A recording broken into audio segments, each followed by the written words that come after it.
We are going to be ranking Quentin Tarantino's movies, every single one of them. So he does have movies that aren't really considered his movies. Like, he has writing credits on a few movies, producer credits on a few movies. He only currently has 10 movies that he has actually written and directed. Those are the ones that we are counting today. Now, he counts it as 9 movies because we have Kill Bill Volume 1 and Volume 2. He counts that as one movie, so I guess it's 9. For the sake of this video and for the sake of it being easier to do it this way, he considers Kill Bill 1 movie, I'm going to consider Kill Bill 1 movie. So let's run down all of his movies that will be eligible for this list. So from top to bottom: Reservoir Dogs, Pulp Fiction, Jackie Brown, Kill Bill Volume 1 and 2, Death Proof, Inglourious Bastards, Django Unchained, The Hateful Eight, and Once Upon a Time in Hollywood. I have seen all of these movies except for Django Unchained. I don't know why I never got around to it. I really want to get around to it. It's just, I haven't. It's really strange that I haven't got around to it even to this point. So I have to at some point. In ranking this, I am going to keep in mind that I haven't watched it, so it's not going to get a high rating simply because I haven't seen it. It's not because I feel any sort of way towards the movie. It's not because I don't like it, simply because I haven't seen it. So I'm actually going to be putting Django at the bottom spot, which would be number 9, I guess. So wait, let me check. 1, 2, 3, 4, 5, 6, 7, 8, 9. Yeah, so Django Unchained makes number 9, simply because I haven't seen it. So from there, it's hard because I do have an affection for like all of these movies, a special feeling towards these movies. I think the one that's really standing out as a good number 8 for me is The Hateful Eight. Not only because it has the number 8 in the title, just it's a great movie. I just feel like it's probably one of my least favorite of his. I have no bad feelings towards these movies. I will state that again and again and again. I love all of these movies, so it is very difficult. The Hateful Eight, though, it's a more recent movie of his, and it's a very westerny, old school type movie. I don't really care for westerny movies. I'm just not super into it, so I can't put it too high on the list. So Hateful Eight is number 8. It's very fitting, isn't it? So beyond this point, it gets more difficult somehow. Right now I'm thinking I'm between like Death Proof and Jackie Brown.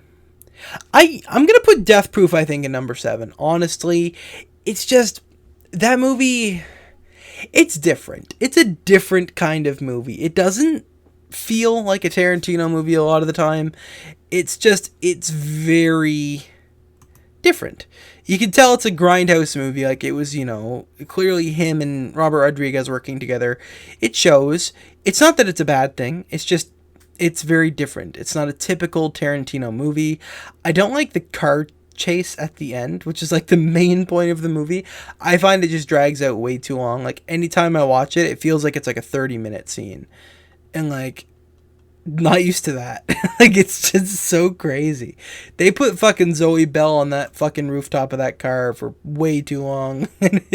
I don't know how she did it. So I think Death Proof's going to be number 7, followed right behind Jackie Brown. I think Jackie Brown's a good number 6 here. Great movie. Great movie. Pam Grier's great. That old guy's great. Robert Forrester, I think his name is. You also got like Michael Keaton in that movie. You got a decent cast in Jackie Brown. Very good movie. But the other ones on the list are just, it's getting harder. So number 5, I am thinking I'm going to put in, I don't know. I'm definitely stuck between Inglourious Bastards and Once Upon a Time in Hollywood, I think. Because, I mean, the other ones are just classics. Oh, shit. So, I'm gonna get rid of the ones that I already have listed so that I don't confuse myself. So, we're currently dealing with Inglourious Bastards, Once Upon a Time, Kill Bill, Pulp Fiction, and Reservoir Dogs. So, man. That's a tough one. I think I'm going to have to go Inglourious Bastards for number 5. It's an amazing movie, and I said that, and I will say it over and over and over again. Great movie. The the trans the translations. That one was like, I was waiting on that sneeze for like a while, so I'm happy that finally came out. So, oh, where was I going? Inglourious Bastards, incredible movie. It's very different as well because it's mostly not English. I don't know if I'd say it's mostly not English, but there's like a lot of large portions of the movie where they're speaking different languages. And subtitles is fine. I'm not used to like dubs anyway. Like I wouldn't have liked it if it was dubbed. I like it. It feels nice that it's a different, like that it is actually the different language, not just, some hokey fill-in lines afterwards. It's a great story.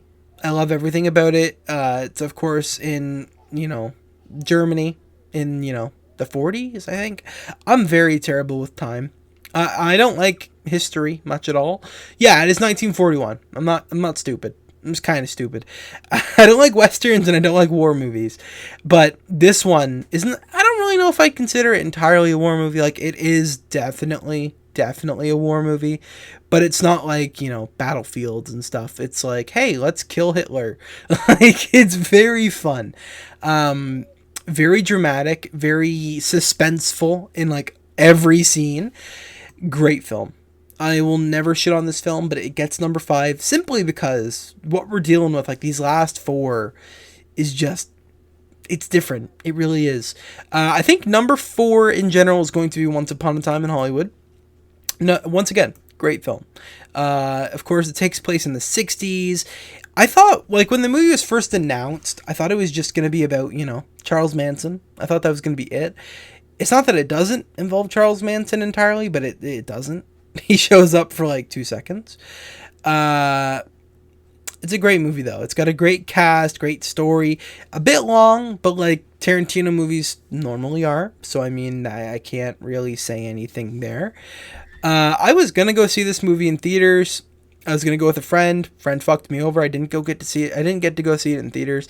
I didn't see it until like late 2019. I was gonna say 2020. I didn't see it till like late 2019. But when I did see it, it was a great film. I still watch it every now and again to this day, as I do with all Tarantino movies, honestly.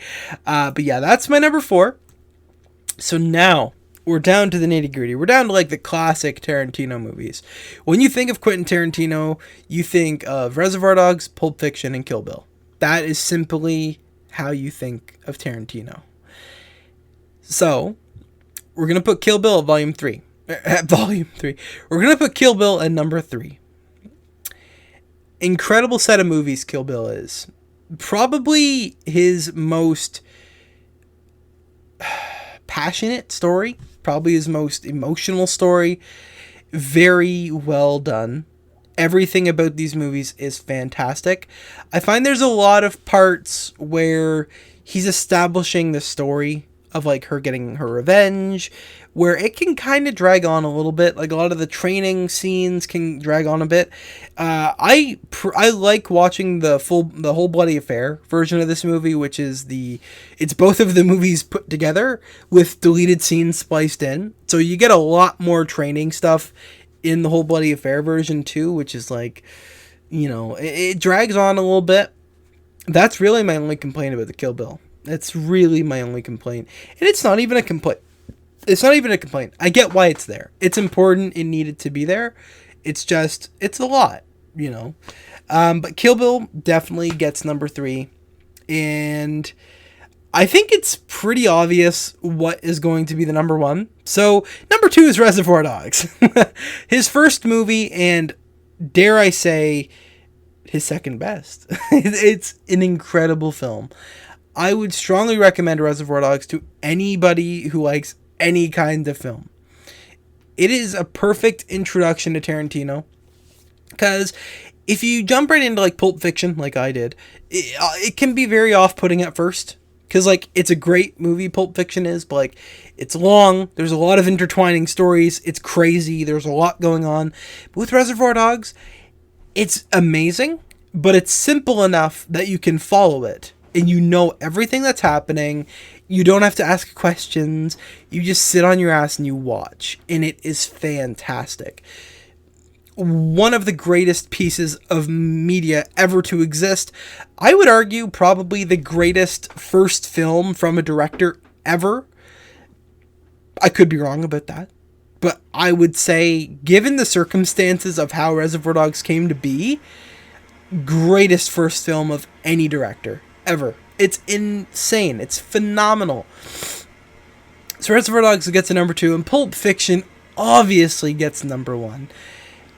Pulp Fiction was the first Tarantino movie I ever watched, and it's insane. From the get-go, it is funny, it is violent, it is suspenseful, it is thrilling, it's everything. It is such a fucking smorgasbord of cinema. It is everything. It takes elements from like every kind of fucking movie. It is all over the place. There's 3 different stories all going like simultaneously. They mix up a bunch. The film is not chronological at all, which fucked me over the first time I watched it because I didn't understand shit that was going on. But oh my god. If you piece it together, like, it's the kind of movie you cannot watch it once. You cannot. You need to watch it multiple times. I swear to God, I've probably seen it at least 10 times at this point. And I was only introduced to it in like 2016, somewhere around there. I watch it at least once a year, sometimes twice a year. It is my absolute favorite movie ever made. It is just the perfect film. If you haven't seen it, you're listening to a movie podcast right now. I want you to realize that. Pulp Fiction, without a shadow of a doubt in my mind, is not only the greatest movie of the 90s, it's the greatest movie ever made. It will never be topped. It has never been topped. There's not even a close second, in my opinion. Let me know what you think. Do you think Pulp Fiction is the greatest movie ever made? Do you think I am just a huge Tarantino mark? I mean, I wouldn't disagree. Let me know what you think in the comments below. Let me know on social media at This Is Dilly. I hope you all have enjoyed this episode of the Final Cut Movie Podcast.